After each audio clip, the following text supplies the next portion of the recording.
അവിടെ നിന്ന് ഇങ്ങോട്ട് ഒരു ഫാമിലി മാനായിട്ട് ഇങ്ങനെ വന്ന് ആക്ഷൻ ഹീറോ ആയിട്ട് നിൽക്കുന്ന രീതിയിലേക്ക് തിരക്കഥ തയ്യാറാക്കി താടി വെച്ച് ലാലേട്ടൻ അഭിനയിക്കാൻ സാധിക്കില്ല എന്ന് പറഞ്ഞ് അതിനൊരു ഉത്തരം തന്നെ ട്രെയിലറിൽ കൊടുത്തപ്പോൾ അത് ഭയങ്കര ഹൈപ്പുണ്ടാക്കി സിനിമയ്ക്കത്.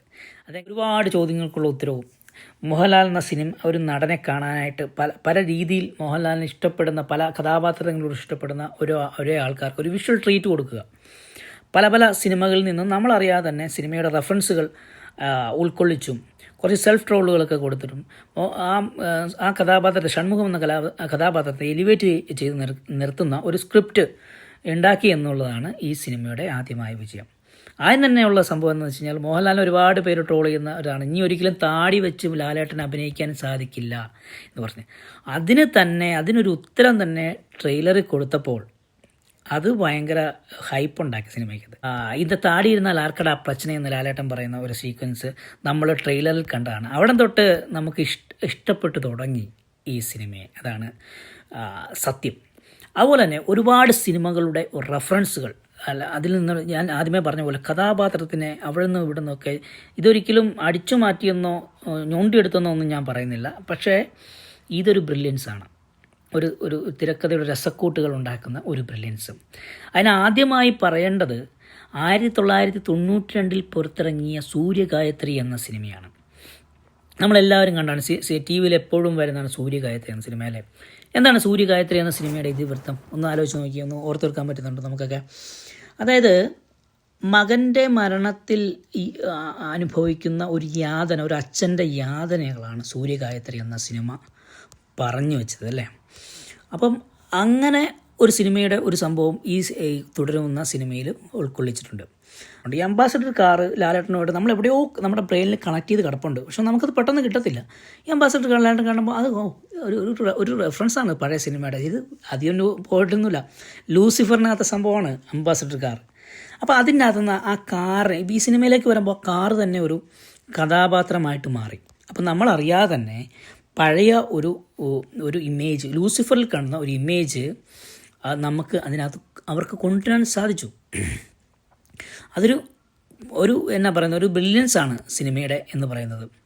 അതേപോലെ തന്നെ ചില ഭാഗങ്ങളിൽ ദൃശ്യത്തിലെ ജോർജ് കുട്ടിയെ അനുസ്മരിപ്പിക്കുന്ന ഒരു ഫാമിലി മാൻ, ഒരു ഫാമിലിക്കുണ്ടാകുന്ന ദുരന്തം, അതിലേക്ക് ആ ഫാമിലിയുടെ ഏറ്റവും എന്താ പറയുന്ന കോറായിട്ടുള്ള ഫാമിലി അത്താണി എന്നൊക്കെ പറയല്ലേ കുടുംബത്തിൻ്റെ എന്ന് പറയുന്ന ആൾ അതിൻ്റെ കാര്യങ്ങൾ ഏറ്റെടുത്ത് കുടുംബത്തെ പ്രൊട്ടക്റ്റ് ചെയ്യുന്ന ഒരു സംഭവമാണല്ലോ ജോർജ് കുട്ടി.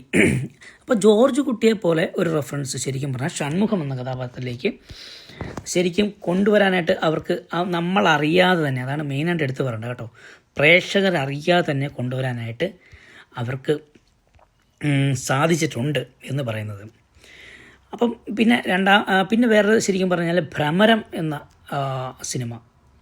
എന്താണ് ഭ്രമരം എന്ന സിനിമ? സ്വന്തമല്ലാത്ത തെറ്റിൻ്റെ പേരിൽ ഒരു ജീവിതകാലം മുഴുവൻ പഴി കേട്ടിരുന്ന ഒരാൾ. അതുതന്നെ താഴ്വാരവും അതേ ഒരു പ്ലോട്ട് തന്നെയാണ് പറഞ്ഞു വെക്കുന്നത്. അപ്പോൾ ഈ ഒരു സിനിമകളുടെ റെഫറൻസുകളും ശരിക്കും പറഞ്ഞു കഴിഞ്ഞാൽ ഈ തുടരുമെന്ന സിനിമയിൽ ഉപയോഗിച്ചിട്ടുണ്ട്.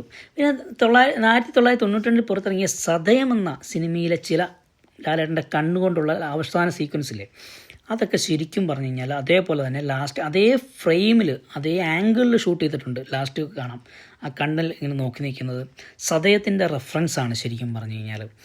അതേപോലെ തന്നെ എല്ലാം നഷ്ടപ്പെട്ട ഒരു കരച്ചിലുണ്ട് ലാലേട്ടൻ്റെ. ഈ സേതുമാധവൻ്റെ 1989 പുറത്തിറങ്ങിയ കിരീടം എന്ന സിനിമയിൽ സേതുമാധവൻ എന്ന കഥാപാത്രത്തിൻ്റെ ആ എല്ലാം നഷ്ടപ്പെട്ടു പോയ കരച്ചിൽ ശരിക്കും പറഞ്ഞാൽ അതിൻ്റെ റെഫറൻസ് ശരിക്കും അതേപോലെ തന്നെ ഷൺമുഖത്തിൻ്റെ എവിടെ ഇരുന്ന മറ്റേ ബാത്റൂം സീക്വൻസിൽ കാണിക്കുന്നുണ്ട്. അപ്പം നമുക്കിത് എവിടേക്കോ കണ്ടതായിട്ട് ഓർമ്മയുണ്ട്, പക്ഷേ സിനിമ കാണുമ്പോൾ നമ്മൾ ഒരിക്കലും അത് ഓർക്കില്ല. അതാണ് ശരിക്കും ബ്രില്യൻസ് എന്ന് പറയുന്നത്. അതേപോലെ തന്നെ 2006 പുറത്തിറങ്ങിയ രസചന്ദ്രൻ എന്ന സത്യനന്ദിക്കാട് ചിത്രങ്ങളിലെ മോഹൻലാലിൻ്റെ കൈകൾ കൊണ്ട് അഭിനയിക്കുന്ന കുറേ സീക്വൻസ് ഉണ്ട്. അതായത് ഈ പടത്തിൻ്റെ ഓപ്പണിംഗ് ഷോട്ട് തന്നെ. അപ്പോൾ അത് ശരിക്കും പറഞ്ഞാൽ അതുപോലെ തന്നെ ഇതിനകത്ത് തുടക്കത്തിൽ എടുത്തു വെച്ചിട്ടുണ്ട്. ഇൻട്രൊഡക്ഷൻ സീനിലാണ് ശരിക്കും അത്. പിന്നെ ഈ 2014 പുറത്തിറങ്ങിയ പുലിമുരുകൻ എന്ന സിനിമയുടെ ചില ആക്ഷൻ സീക്വൻസ് ലാസ്റ്റ് ഭാഗത്തും ലാലേട്ടൻ ചാടി വരുന്ന സീക്വൻസ്, ചാടി വന്നിട്ട് ഇരിക്കുന്ന സീക്വൻസൊക്കെ പുലിമുരുകൻ്റെ റെഫറൻസും അതേപോലെയുള്ള BGM വെച്ചിട്ട് അതും ഇൻട്രൊഡ്യൂസ് ചെയ്തിട്ടുണ്ട്. അപ്പം എന്തായി, അവിടെ നിന്ന് ഇങ്ങോട്ട് ഒരു ഫാമിലി മാനായിട്ട് ഇങ്ങനെ വന്ന് ആക്ഷൻ ഹീറോ ആയിട്ട് നിൽക്കുന്ന രീതിയിലേക്ക് തിരക്കഥ തയ്യാറാക്കി കൊണ്ടുവന്നു എന്നാണ് അതിൻ്റെ ഇത്. അപ്പം ഇങ്ങനെ ഇത് ശരിക്കും പറഞ്ഞാൽ എല്ലാവർക്കും ചെയ്യാൻ പറ്റുന്ന കാര്യമല്ല. അത് ഒരു നല്ലൊരു തിരക്കഥാകൃത്ത് അയാൾക്ക് മാത്രം പറ്റുന്ന ഒരു സംഗതിയാണ്. അപ്പം ഇതാണ് ശരിക്കും പറഞ്ഞാൽ നമ്മൾ എന്തുകൊണ്ടാണ് തുടരുന്ന സിനിമ പഴയ ലാലേട്ടനെ തിരിച്ചു കിട്ടി എന്ന് നമുക്ക് പറയാൻ കാരണം എന്താണെന്ന് വെച്ച് കഴിഞ്ഞാൽ, ശരിക്കും പറഞ്ഞു കഴിഞ്ഞാൽ സൈക്കോളജിക്കലായിട്ട് പഴയ ലാലേട്ടൻ്റെ പല സിനിമകളിൽ നിന്നും പല സീക്വൻസുകളും ആ കഥാപാത്രത്തിൻ്റെ ജോണറുകളും ഒക്കെ അടർത്തിയെടുത്തിട്ട് നമ്മളറിയാതെ തന്നെ ഒരു മേക്കിംഗ്, ഒരു രസക്കൂട്ടുകൾ ഉണ്ടാക്കി നമുക്ക് നൽകി. എന്തായാലും ഇത് വളരെ നല്ലൊരു വിഷ്വൽ ട്രീറ്റാണ് നമുക്ക് നൽകിയത്. അപ്പം ഇതിൻ്റെ സംവിധായകനും തിരക്കഥാകൃത്തിനും ഒക്കെ ഒരുപാട് നന്ദി എന്ന് മാത്രമേ പറയാനുള്ളൂ. താങ്ക്